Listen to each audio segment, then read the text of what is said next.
Millions of women and children in the United States lose their homes at some point in their lives.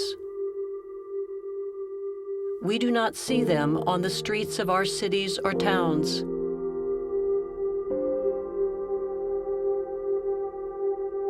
They stay in shelters, cheap motels, or with friends.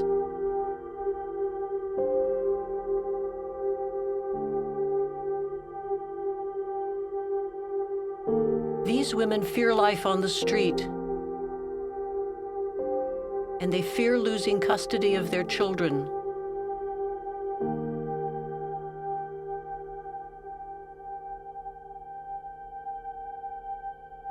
Families like these can be found in every community across the United States. This film is the story of their struggle to survive. I am an example of what true homeless can be like. A person can go from making $40,000 a year to being homeless.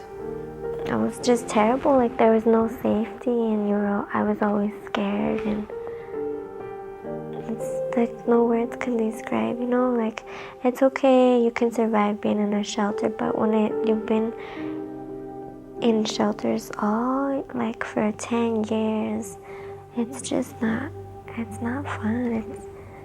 It's hard. I pray not. I pray not, but I'm still a single mother, and I still have 3 children, and my son is a special needs child. But natural disasters around the corner, loss of a job, the illness of someone in your family.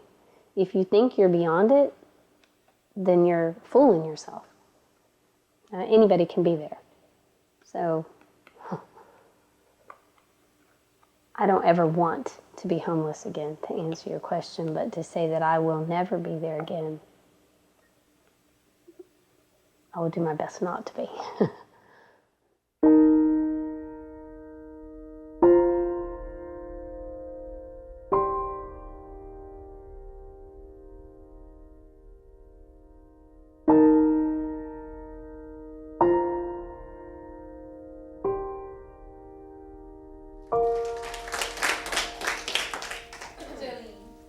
I have been the director now for 19 months.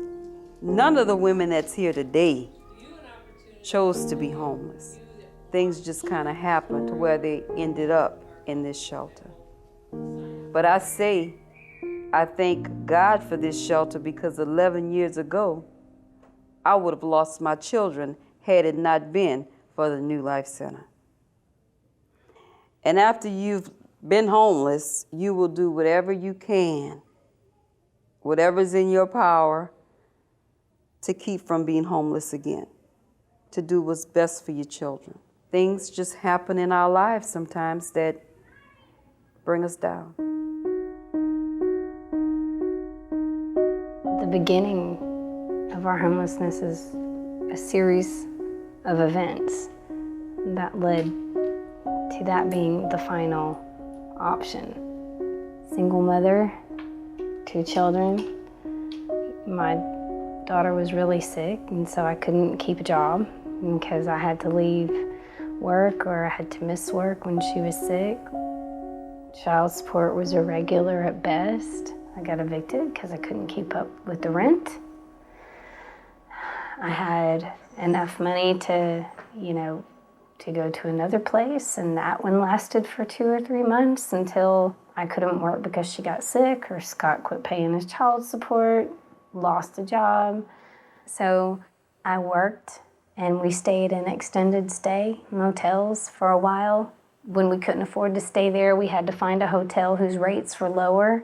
We stayed there for a week, and then we moved to another hotel for a couple nights until we could save up. Because in the meantime, you're setting a little bit aside so you can get back to the extended stay motels, because those at least were nicer. They had the 2 bedrooms and the TV and the kitchenette. People would say, well, if you can stay in extended stays, how come you just can't come up with the money to get you a place to rent? and it's not as easy as they think, because that takes more upfront money, and we never had that much upfront money all at one time.